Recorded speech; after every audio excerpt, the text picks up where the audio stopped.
이제 박병창 이사님과 함께 또 한번 말씀 나눠보도록 하겠습니다. 박 이사님 어서 오십시오. 예, 안녕하세요. 네, 반갑습니다. 자, 우리 요즘에 고객들 분위기 어때요? 이게 요즘 좋죠. 직접적으로 대면하는 일이 별로 없어가지고 네. 들리는 얘기는 좀 어떻습니까? 뭐 지점 분위기는 뭐 영업점 분위기는 괜찮은 것 같고요. 근데 뭐 종목 위주로 하니까 시장에 그렇게 크게 신경 쓰지 않고 네, 어떤 종목을 골라야 되느냐 그런 얘기가 가장 많이 지금 요즘 있습니다. 네, 네, 네, 네. 요즘 이제 막 좀 올라온 분들은 이제 팔아야 되나 이런 생각도 많이 하시죠. 조금 이제 챙긴 분들은. 네, 뭐 매도 생각하시는 분들도 있는데 이제 네. 가장 기본적인 생각의 기전은 경기 침체 얘기를 계속 하고 있는 상황이기 때문에 경기가 향후에 안 좋게 간다고 하는데 시장이 오른다면 결국은 다시 하락하지 않겠냐라는 우려가 있기 때문에 올라오면은 팔아야 된다 이런 생각들을 많이 가지고 있죠. 그렇습니까? 자, 일단 하여튼 어제 워낙 이제 또 이벤트가 있었으니까요. 네. 네, 그거부터 한번 보면서 오늘 시장 이야기 나눠보겠습니다. 일단 뭐 CPI와 FOMC 기대로 인해서 시장이 올라오고 있는 상황이고 또 연속해서 계속 상승하고 있는 부담감이 계속 있습니다. 그래서 이벤트 후에는 좀 조정 하락이 있지 않겠냐 뭐 이런 분위기로 좀 가고 있는 것 같습니다. 여하튼 간에 어제 다우 0.43, 나스닥 0.83, S&P 500 0.69%까지 올랐는데요. S&P 500은 4,369포인트입니다. 나스닥 13,573포인트니까 사실 우려했던 저항선을 다 돌파했고요. 예. 그래서 이렇게 올라왔기 때문에 웬만한 진짜 디폴트가 일어나면서 시스템 위기가 발생하면서 뭐 꺾이는 그런 상황이 아니면 작년 말 그리고 올 초에 우려했던 그런 하락은 이제 벗어난 그런 것을 확실하게 좀 보여주고 있는 시장이다. 네, 그렇게 말씀드릴 수 있겠고요. CPI 발표를 보고 상승 시작을 했습니다. 그런데 올라오다 보니까 이제 차익 매물이 계속 나오게 되겠죠. 네. 왜냐하면 이제 연속 상승에 대한 부담이 있다는 게 가장 큰 지금 시장의 악재라면 악재입니다. 그래서 약간 차익 매물이 나오면 상승폭을 둔화했었는데 장 후반에서 나스닥과 S&P 500은 다시 상승을 했고요. 다우는 이제 소폭 상승하면서 마감을 했습니다. 올 CPI는 4.0, 전월비 0.1%, 그리고 4월이 4.9%니까 시장 예상치보다 살짝 아래로 내려왔다고는 하는데 시장의 중위가 근처에 있었기 때문에 시장의 예상대로 나왔다라고 보시면 좀 될 것 같고요. 이게 발표되고 나서 6월에 FOMC 금리 동결 전망이 90% 이상으로 올라갔었습니다. 그래서 나스닥이 더 오르는 그런 이제 힘을 보여줬고요. 네, 반면에 지금 애플이 마이너스 0.26%거든요. 애플이 다시 또 신고가를 형성 후에 목표 주가 하향 보고서가 나왔어요. UBS에서요. 그러면서 소폭 하락했습니다. 근데 목표 주가 하향이라는 거는 어떤 것 때문에 그러냐면 향후에 나쁘다라고 표현하는 게 아니고 네. 지금 나와 있는 좋은 것들을 반영했을 때 오버슈팅 하지 않았냐 이런 개념입니다. 나빠진다는 그런 게 아니고요.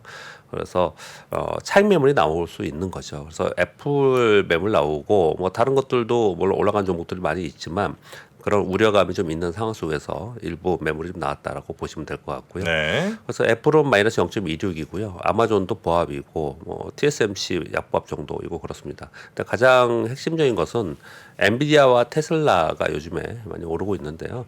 엔비디아가 조정 후에 좀 다시 어제 3.9% 올랐고요. 테슬라는 지금 13일째 상승입니다. 예. 3.5%가 올랐고요. 그래서 테슬라가 오르는 부분들 때문에 연관되어서 관련 종목들 우리나라의 2차 전지 지금 다 오르잖아요. 예. 2차 전지가 1월, 2월, 3월에 그렇게 급등했다가 또 단기 급락하면서 또 조정을 보이다가 조정이라고 표현을 쓰고 있습니다. 그러다가 지금도 다시 올랐는데 그러면 하락하는 동안에 2차 전지의 호재성으로 향후의 전망 성장성 이게 없었냐? 그건 아니잖아요. 그렇죠. 원래 기업이 하고 있는 대로 그대로 있는 거고 시장 분위기에 따라서 그렇게 왔다 갔다 하는 건데요. 지금 테슬라가 올라오면서 우리나라 2차 전지가 따라 올라오면서 우리나라 코스닥이 굉장히 강한 모습을 계속 보여주고 있습니다. 또 한 가지는 테슬라가 이렇게 올라오다 보니까 네. 니콜라 있잖아요. 니콜라? 예, 니콜라 주가가 1달러 아래에서 계속 네. 있어서 예. 거래소에서 거의 상장 이제, 폐지 네. 그 경고를 했지 않습니까? 근데 어제 20% 올랐어요. 그래서 1달러 근처까지 다시 와서 1달러. 그래서 1달러 넘어서면은 이제 상장 폐지 경고에서 벗어나서 좀 움직일 수 있는 정도가 됐는데 이게 뭐 테슬라 계속 올라오다 보니까 이런 분위기가 확산되고 있다. 이런 분위기를 말씀드리고 있는 것입니다. 니콜란 지금 뭐 만들긴 하나? 뭐 별로 뉴스가 요즘 안 나오는 것 같아요. 그 뭐 이렇게 새로 시작하는 거죠. 아, 그 CEO 다 잡혀 들어가고 아 그래요? 네, 그 다음 팀 들어와서 이제 새로 만들고 있는. 에이, 안 되겠다. 네. 어제 우리 코스피는 0.3% 상승했고요. 코스닥 1.25% 상승했는데 코스닥 상승폭이 더 크죠. 이것은 이제 2차 전지 때문에 그렇습니다. 그리고 코스피는 이제 반도체의 완성품의 이제 대표 종목들도 상승을 했습니다. 그런데 이제 2차 전지는 좀 선별적으로 강세를 보였고 반도체도 물론 이제 그런 모습을 좀 나타냈는데 이게 이제 시가총액 상위 종목 위주로 좀 올랐어요. 그래서 어제 보면은 시장은 상승했는데요. 하락 종목 수가 더 많았습니다. 그리고 오전에는 외국인들이 현물 매도가 좀 있었어요. 그래서 시장이 좀 이렇게 힘이 강하지는 않았습니다. 그런데 오후 들어서 그 이제 장중에 발표된 게 중국의 정책금리 인하 발표가 있었거든요. 이거 좀 이따 설명드리겠습니다. 그래서 위안화가 약세가 됐고요. 반면에 우리 원화는 다 강세가 되면서 외국인들이 장 후반에 소폭 순매수로 전환했습니다. 그러면서 힘을 좀 받아서 시장은 밀리지 않고 끝낼 수 있었다라고 볼 수 있겠고요. 어제 특징적인 것은 2차 전지가 올라온 부분, 대표 종목이 올라온 부분도 있지만 반도체 대표 종목들이 상승하면서 소부장 중에 후공정의 패키징 업체들이 아주 초강세였습니다. 그렇더라고요. 예, 요거 설명을 좀 이따가 또 이슈에서 설명드리도록 하겠습니다. 후공정, 요즘은 후공정이더라고요. 예, 패키징 얘기를 하는데 그거 먼저 잠깐 말씀드릴까요? 아, 그럴까요? 예, 네. 패키징 이어서 말씀드리는 네네네. 거니까. 어제 뉴스에 이런 게 있었습니다. 그대로 읽어드리면서 네. 설명을 좀 드려보면요. AI 반도체가 지금 화두지 않습니까? 그리고 시장은 어떻든 간에 작년에 대세 하락을 한 거잖아요. 예. 이후에 지금 바닥이냐 아니냐, 이후에 대세 상승으로 가느냐 아니냐를 떠나서 일단 대세 하락을 하고 그 다음에 새로운 사이클로 갈 때는 새로운 성장주와 새로운 섹터, 새로운 주도 종목이 나오죠. 그런데 지금 우리 연초에 이미 보여줬습니다. 배터리라는 걸 보여줬고 AI라는 걸 보여줬고 로봇이라는 걸 보여줬고 그랬습니다. 그래서 AI 반도체가 가장 화두인데 AI가 가장 화두인데 그 중에 AI 반도체 승부처는 패키징이다. 라는 거예요. 근데 이제 TSMC가 어제 뉴스 왜 강했냐면요. TSMC에서 애플의 요청으로 인해서 AI 칩 후공정에 특화된 전용 생산 라인 팹을 설립한다라는 내용이 나왔습니다. 그래서 이것과 관련돼 가지고 여기가 이제 좋아진다. 그리고 관련 종목들이 같이 어제 상승을 좀 한 거거든요. 근데 이제 후공정이라는 걸 이제 요즘에는 제가 이제 질문도 많이 주시고 여러분들 그래서 요즘에 이제 용어들은 좀 설명을 하기 위해서 가로치고 좀 써오는데요. 전통적인 후공정 패키징은 가공을 마친 웨이퍼를 보호하는 포장 기술이잖아요. 패키징이라는 게. 그런데 최근에는 전공정, 미세공정 난이도가 높아지면서 3D 석층, 인터포저, 칩넷 등과 같은 성능 향상을 위한 기술이라는 거예요. 칩넷은 뭐 다른 별거 아니고요. 쌓아가는 걸 레고처럼 쌓아가는 걸 얘기를 하는 거거든요. 그러니까 이런 기술, 그러니까 패키징 기술이 중요하다라는 걸예요. 네. 그래서 지금 얘기하는 하이닉스가 더 올라가는 부분도 이런 부분들이 있거든요. 이것도 좀 이따 다시 말씀드릴 건데. 네, 예전에는 그러니까 그냥 웨이퍼 반도체를 그냥 잘 케이스 씌워갖고 요 포장해서 그냥 이게 이제 후공정이었다면 지금은 이제 잘 쌓고 연결시키고 뭐 이런 것들이 반도체의 성능 자체를 향상시키니까. 정확합니다. 네, 그래서 더 후공정의 부가치가 좀 높아지고 있다. 그렇습니다. 네. 근데 저는 조금 의외였던 게 제가 후공정 위주 강세라는 걸 어제 못 봤는데 지금 얘기하는 그 후공정이 단순히 전선 연결하는 게 아니라 굉장히 어려운 기술이거든요. 근데 우리나라 소부장 중에 후공정에서 좀 눈에 띄는 기술력이 있는 기업들이 좀 있나 아니면은 그냥 그 싹트로 그냥 아니요, 우리나라 그 패키징 기업들 상당히 있고요. 있죠. 전 세계에 지금 납품하는 회사들 상당히 많이 있고요. 그리고 TSMC와 연계되어 있는 벤더들도 있습니다. 그래서 강세를 좀 보인 거고요. 그리고 뭐 TSMC만이 아니고 인텔도 세계 주요 거점에 패키징 공장 투자를 지금 하고 있는 그런 상황이고 삼성도 뒤지면 안 되겠죠. 계속 하고 있는 상황이에요. 근데 그러다 보니까 이게 이제 강세 이슈가 되었고 강세가 되었다. 요 설명 좀 드렸습니다. 어제 이제 시황 들으면서 말씀 좀 잠깐 하나 드렸고요. 그리고 이제 오늘 이제 저는 이제 오늘 이슈에 미국은 오늘 밤을 얘기하는 거기 때문에 오늘 이슈 항상 가져오는 건데요. FOMC 회의가 있습니다. 이번에는 점도표가 나오고 그리고 파월 의장의 기자회견이 있습니다. 굉장히 중요하게 생각을 하고 있는 부분이고요. 다만 점차 일부 차익 실현 또는 추격 매수하기는 부담스러운 영역으로 진입한다는 얘기들이 계속 나오고 있습니다. 실제로 보면은 지난주에 미국 월가의 펀드 매니저들은 상당 부분 매도를 했어요. 우리나라 국내 기관들도 지금 매도를 좀 하고 있는 그런 상황이거든요. 근데 그런 부분들이 왜 그런가를 보면은 나스닥이 주간입니다. 일이 아니고 나스닥이 8주 연속 상승했습니다. 8주? 예. 그냥 어영부영 올라간다 그냥 우리가 그렇게 생각을 하고 있었는데 8주 연속 상승을 했고요. S&P 500은 5주, 다우 산업지수는 3주 연속 상승을 좀 하고 있습니다. 그러다 이제 그런 과정 속에서 또 일부 종목은 막 신고가 나고 올라가고 있잖아요. 좀 전에 말씀드렸다시피 애플이나 엔비디아는 약간 가격이 좀 오버슈팅 되지 않았냐라는 논란이 좀 나오고 있는 그런 상황이에요. 그러니 이제 그쪽에는 매도를 하고 상대적으로 좀 덜 올라온 거에서 더 올라갈 수 있는 걸 좀 매수하고 이렇게 흐름이 나타나고 있는 거거든요. 예. 그러면 시가총액 상위 종목이 여기서 더 못 올라가고 서 있는 상태에서 후발이 올라오면서 지수를 끌어올려야 되는데 이들이 여기서 서 있지는 않고 뭐 사실 큰 폭으로 조정을 보이지 않는다 하더라도 조금씩 내려오는 그런 상황이 되면은 지수는 별로 못 가는데 종목은 활발하게 되는 종목 장세가 되는 거거든요. 사실은 이게 가장 베스트입니다. 우리 투자자들에게는. 근데 그런 상황이 될 가능성이 있다. 그래서 지수에 대한 부담은 좀 있다라는 쪽으로 점차로 좀 가고 있는 그런 상황인 것 같고요. 특히나 CPI나 FOMC 회의의 그 금리 동결에 대한 기대감이 계속 있는 상태였거든요. 예. 그리고 이벤트가 끝나잖아요. 그러니까 우리나라 시장도 같이 연결해서 말씀드리겠습니다. 이 이벤트가 끝나고 나서 다음 이벤트는 어떤 게 있나요? 생각을 여러분들 해보시면은. 금리 결정 이후에 예. 와 그날이 세상의 마지막인 것처럼 그 뒤에 대해서는 전혀 신경 안 쓰고 있었습니다. 시장은요 항상 이벤트를 보고서 올라가든 내려가든 하다가 네. 그게 끝나면 다음 이벤트를 막 준비하고 있다가 다음 이벤트 실적 시즌 또 봐야 맞다. 되지 않을까요? 예, 맞습니다. 이제 실적 시즌입니다. 2분기 실적 시즌이에요. 그 사이에 또 별게 없거든요.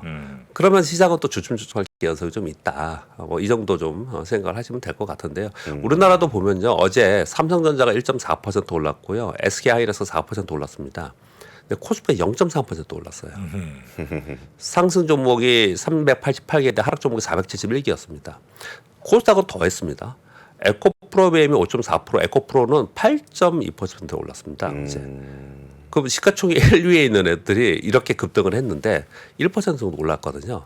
그러니까 어제 코스닥의 상승 하락 종목은 같았습니다. 비슷했거든요. 그러니까 시가총액 상위 종목들 일부 종목이 오르는 부분에 대한 약간 경계 심리가 미국에 있지 않습니까? 근데 우리나라도 좀 그런 현상이 좀 나타나고 있는 상황이에요.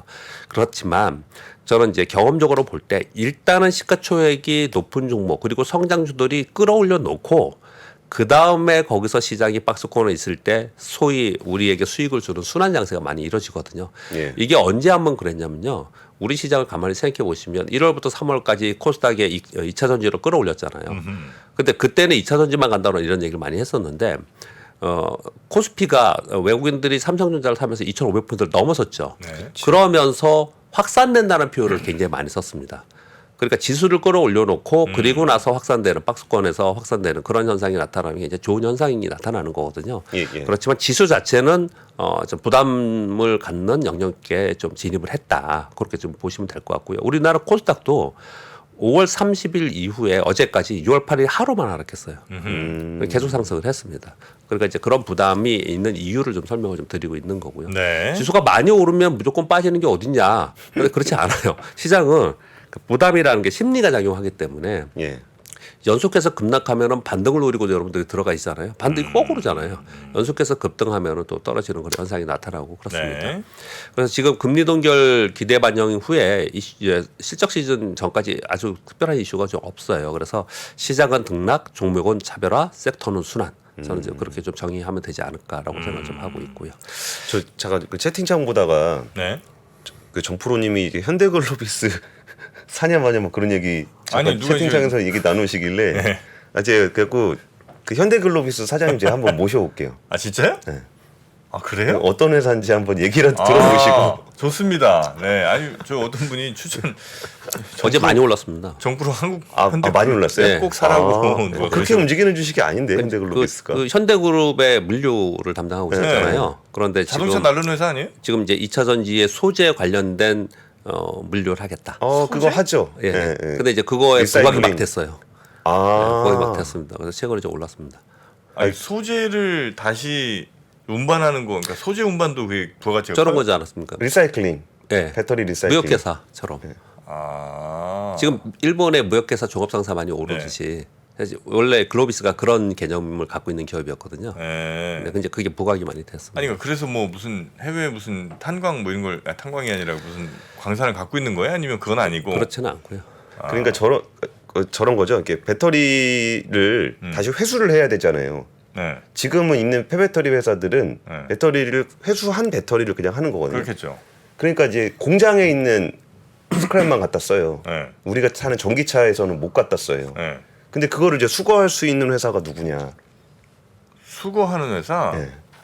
그러면 자동차 회사가 제일 유리할 거 아니에요.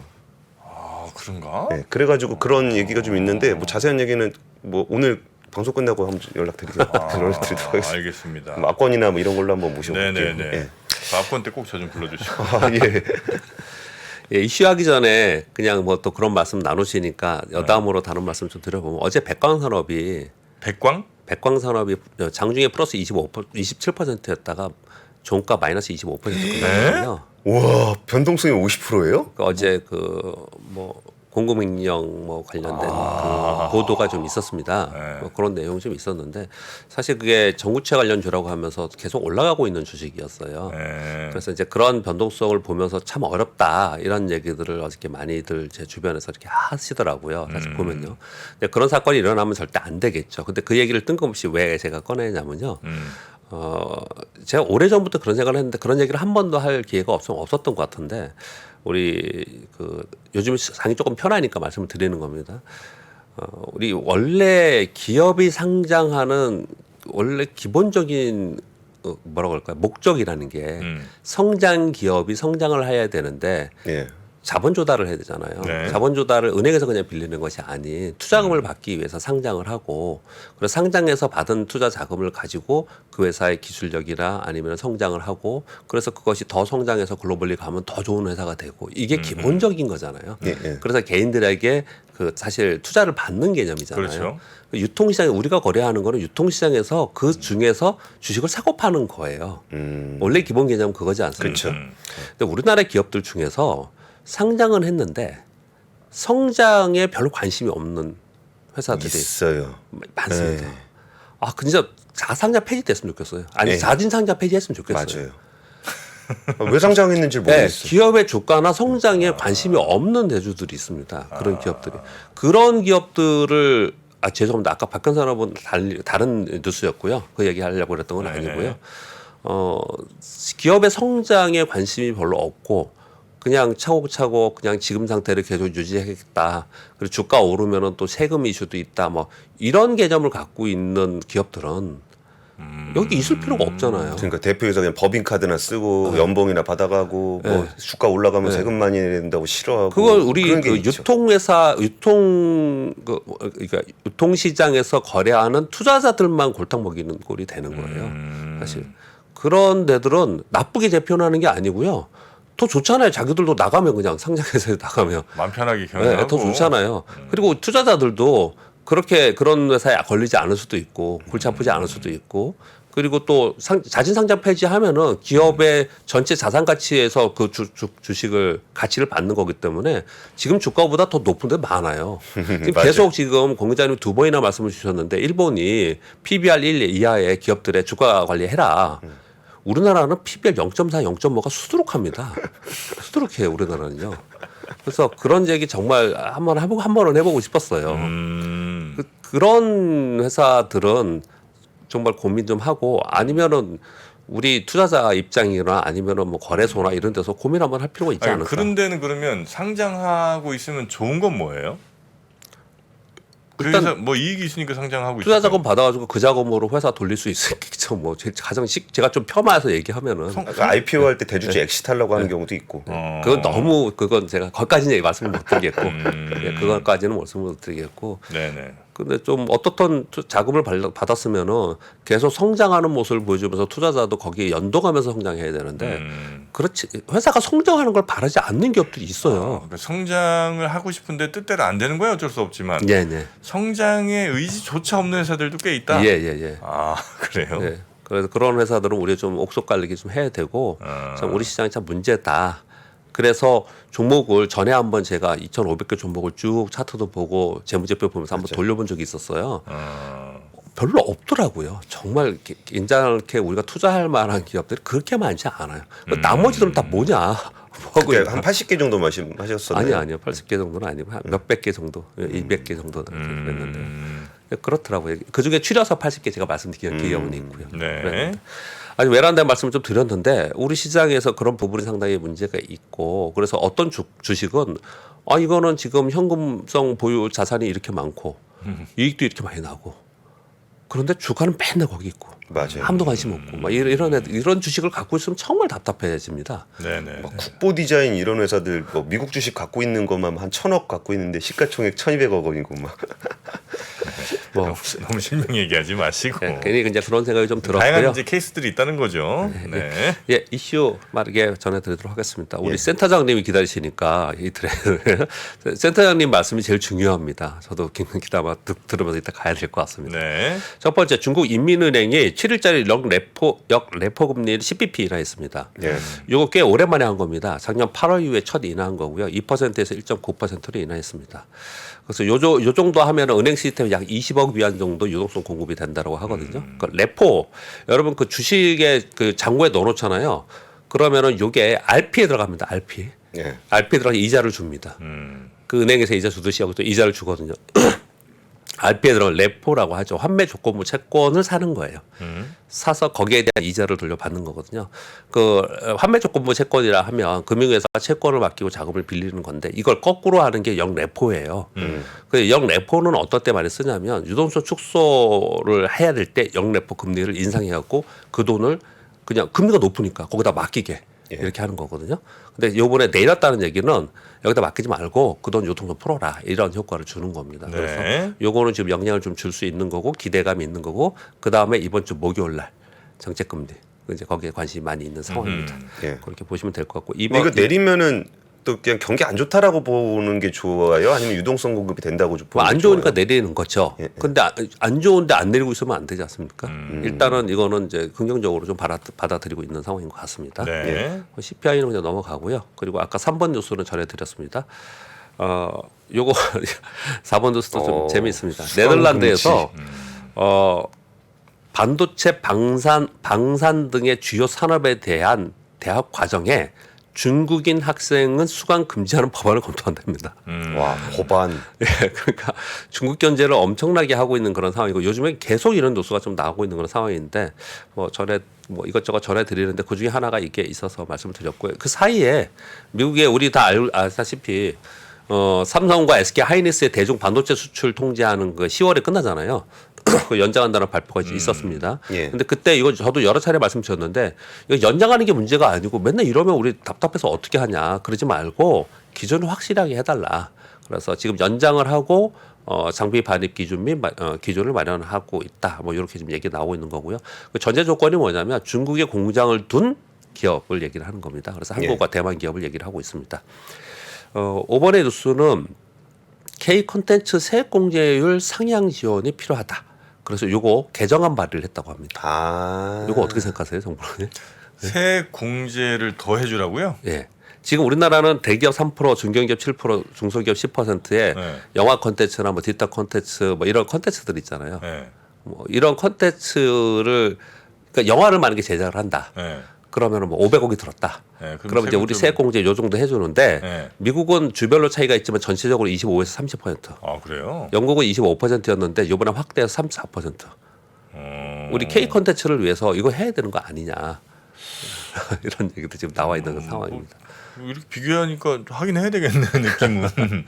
근데 하면서 좀 그 일하시는 분들 좀 그런 거는 좀 잘 좀 챙겼으면 좋겠다. 요즘 뭐 잘 한다는 것 같긴 하던데 그래도 여전히 좀 열악한 환경에서 일하시는 분들이 굉장히 많다는 얘기를 얼핏 좀 들은 것 같습니다. 그렇죠. 예전에 그 하청업체들. 하청업체로 표현해도 되나요? 제조업체는 하청업체라 그러는데. 네네네. 거기 간 그런 아웃소싱하는 기업들 굉장히 안 좋다. 그래서 요즘은 모르겠습니다. 예전에 그랬다고 그러는데 지금도 개선 많이 해야 그럴 거야 되더라고요. 아마. 네. 하여튼 뭐 세액 공제는 조금 늘려주되 뭐 그런 거에 대한 좀 딜은 혹은 뭐 관련 좀 확실하게 좀 해놓는 보장을 해놓는 방향으로 가면 어떨까 싶네요. 뭐 이런 뉴스가 하나 있었기 때문에 또 어떻든 이슈가 좀 될 것 같고요. 7번 뉴스는 아까 전해주시는 것 같던데 포스코홀딩스에서 RNT의 염수 기반의 2차 전지 소재형 수산의품 공장 건설한다는 거예요. 이거 우리나라 건설하는 거예요. 그래서 전기차 60만 대 분량이라고 지금 이슈가 되고 있고요. 이런 뉴스가 나오면 참고로 직접 투자하고 연관을 시켜서 말씀드리면 포스코 홀딩스도 어떻든 기대에 의한 움직임이 있을 수 있잖아요. 예. 그런데 실제로 주가는 대기업이 이런 행위를 하면은 거기에 그 후방에 있는 벤더들 있잖아요. 이런 기업들이 왜냐하면 얘네들은 대기업이 한번 이렇게 큰 자금으로 움직이면 한번 수익이 엄청나게 커지잖아요. 맞아요. 그래서 이제 그런 기업들이 훨씬 더 크게 움직인다 이렇게 말씀을 드리겠습니다. 네. 그리고 마지막은 지금 SK 하이닉스가 더 많이 오르잖아요. 어제도 그랬고요, 요즘에. 그래서 HBM 얘기를 계속 하고 있지 않습니까? 여러분 자주 들으셨을 거예요. 그런데 뭐 그 뉴스가 어저께 또 나왔습니다. 어제 하이닉스가 더 많이 올랐던 거, 그리고 아까 말씀드렸듯이 그 후공정에 있는 기업들 올라가고, 그리고 반도체 소부장 중에 장비주들이 어저께 좀 올라간 부분들이 좀 있거든요. 근데 요 내용도 어저께 같이 있었습니다. 엔비디아가 SK 하이닉스에 HBM 샘플 입고를 요청했다라는 거예요. 그 샘플 뭐 어떤 거였냐? 그 지금 서 있는 HBM3E라고 표현하는 게 5세대라고 표현을 하네요. 그래서 전문 용어들이니까 엔비디아가 자사 GPU와 HBM3E의 결합을 성능 평가 후에 샘플을 받아서 이번에 꽤 많은 수량을 요청했다고 하고요. 예. 그리고 나서 신제품 출시를 준비한다라는 거예요. 이게 AI 용어로 지금 얘기를 하는 거거든요. 뭐 사실 뭐 저도 저는 애널리스트가 아니니까 HBM 뭐 용어 나오고 이러면 요것도 이제 용어를 여러분께 써왔습니다. 고대역 폭 메모리라고 표현을 하죠. 하이 밴드위드 메모리잖아요. 네. 그 여러 개의 디램을 수직으로 연결해서 기존의 디램보다 처리 속도를 향상시키는 제품이라고 표현을 하죠. 예. 근데 이게 지금 왜 5세대냐? 그거 일부러 써왔습니다. 그냥 뭐 이런 게 의미 있지 모르지만 HBM 1세대부터 2, 2, 2, 3, 3, 2 이렇게 되는데 이 맨 끝에 있는 5세대 HBM 3, 2 이게 양산이 된 게 아니고요. 샘플을 준 거예요. 예. 그래서 이제 양산 목표를 한다라고 하는 거거든요. 그래서 여기에 대한 기대감이 상당히 있는 거고요. 그리고 지금 HBM의 점유율은 작년 2020년 기준으로 하이닉스가 50%, 삼성전자가 40%, 마이크론이 10%라고 합니다. 그래서 이런 부분들은 그래서 그런 얘기 하잖아요. AI의 나중에 수혜는 우리나라 반도체 될 수 있다. 이런 얘기를 계속 하는 거거든요. 네네. 그래서 이런 부분들도 시장에 영향을 주고 있습니다. 삼성전자가 아마 내년 중반쯤에 UBM을 내놓을 겁니다. 그래요? 울트라 밴드위드 메모리라고 분명히 내놓을 거예요. 하이퍼 또 끼면 안 돼요? 하이퍼 울트라. 하이퍼는 안 돼요. 같은 H가 되니까. 네, 같은 H가 안 돼. 상품성이 없어요. 네. 그렇군요. 내년 중반 정프로의 오늘 방송은 또 다시 성지가 될 겁니다. 자, 그러니까 HBM이 이렇게 디램 이렇게 위로 이렇게 쌓는 거거든요. 네. 이게 패키징이에요. 네, 그렇죠. 그렇죠. 후공정. 예, 예, 그래가지고 후공정 이런 그러니까 것들이 아까 또 관심을 좀 말씀드렸듯이. 받는 것 같아요. 거기 관련된 정보도 굉장히 셌습니다. 네. 근데 이거는 그냥 끝날 것 같지는 않아요. 자, 하이닉스가 그래서 최근에 주가가 굉장히 탄력적으로 좀 움직였고요. 예. 오늘 우리 박병창 이사님과는 이 정도로 예. 정리하고요. 내일 아침에 다시 모시도록 하겠습니다. 대단히 고맙습니다. 예, 감사합니다. 감사합니다. 장 시작 전부터 종료까지 쏟아지는 수많은 뉴스와 정보들. 이 중에서 어떤 것이 투자에 정말 도움이 되는 정보일까요? 3프로의 증시 셔터맨 박근영 마스터가 직접 정보를 선별하고 투자의 힌트를 드립니다. 시간도 아끼고 투자 아이디어도 얻는 시간, 박근영 부장의 마켓 힌트와 함께 하세요. 자세한 사항은 3프로 TV 앱과 홈페이지를 확인하세요.